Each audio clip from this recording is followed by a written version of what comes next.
السلام علیکم۔ Arabic word ہے احد، اس کا مطلب ہے ایک، اور اس کا ایک مطلب اور بھی ہے کوئی۔ اس کے مطلب ایک کا یہ مطلب ہے کہ ایسا ایک جو لاسانی ہے، جس کی کوئی مثال نہیں، بے نظیر قسم کا ایک، اور اس لحاظ سے یہ ورڈ صرف اللہ تعالیٰ کے لیے استعمال ہوتا ہے۔ اس کے مقابلے میں اس کے ساتھ والا ایک اور ورڈ ہے واحد، اسے ہم ایگزیکٹلی اس کا مترادف نہیں سمجھ سکتے، کیونکہ وہ لفظ عام ہے، واحد لفظ عام ہے، اور اللہ تعالیٰ اور اس کے علاوہ سب کے لیے یکساں ہی استعمال ہوتا ہے۔ تو احد ورڈ ایسا ایک جو یونیک ہے، بے نظیر ہے، اس جیسا کوئی بھی نہیں۔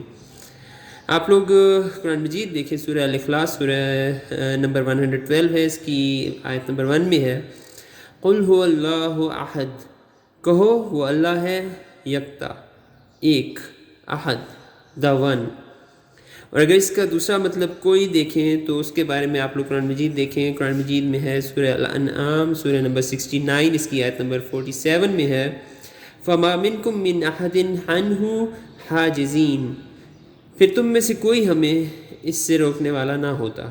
کوئی کا ورڈ ادھر ہے، ادھر احد کے ساتھ۔